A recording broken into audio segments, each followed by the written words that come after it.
Vous allez circuler lentement, plus loin c'est de Montarville et le tunnel vers la rive sud, comme régulièrement ces temps-ci, c'est à l'échangeur-Anjou. 20 Est, accident entre la 13 et la 1er avenue. Des Carillon Queen Mary, Repentigny, vous avez repris pour Charles de Gaulle.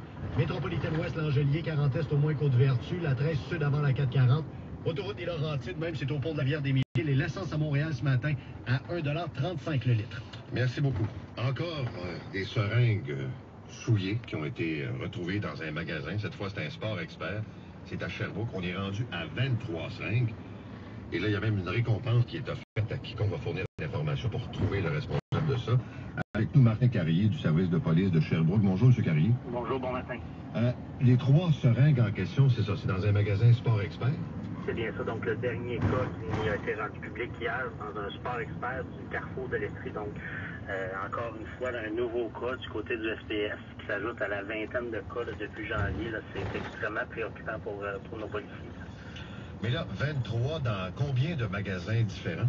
Ben, depuis janvier, donc, on a eu les commerces Zellers à plusieurs reprises, Hard, Sears, Intersport, Sport Expert, donc tout ça dans les centres commerciaux, donc du Carrefour de l'Estrie, des galeries 4 saisons, entre la période, comme je le mentionnais, de janvier à cette semaine. Donc, un phénomène extrêmement préoccupant pour la population de Sherbrooke, pour ses policiers également. Là. Donc, mais la question qui me vient en tête, je ne veux pas le fin détail parce que je comprends que vous enquêtez, là, mais est-ce que c'est toujours la même façon de faire? Est-ce que les seringues sont toujours placées, je dirais, de la même façon dans des vêtements camouflés, cachés?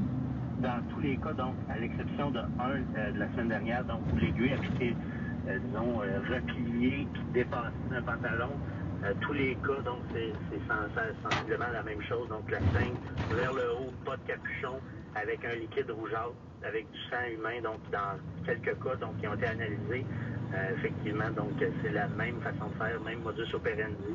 Et on peut présumer que c'est quelqu'un vraiment troublé, là, qui met la sécurité des Cherbrouquois en jeu, des enfants. On a eu un cas où c'était des pantalons shorts d'enfants, donc c'est extrêmement préoccupant pour nos gens du SPS. Il y a combien d'employés de magasins ou de clients qui ont été piqués jusqu'à maintenant? Malheureusement, 8 victimes, donc 8 personnes qui se sont piquées depuis janvier. Ces personnes-là doivent vivre l'enfer à tous les jours en attendant, bien sûr, là, c'est une attente de plusieurs mois avec des suivis médicaux et on invite la grande population de l'Estrie du Grand Sherbrooke à être extrêmement prudent et on demande aux commerçants aussi de faire plusieurs vérifications.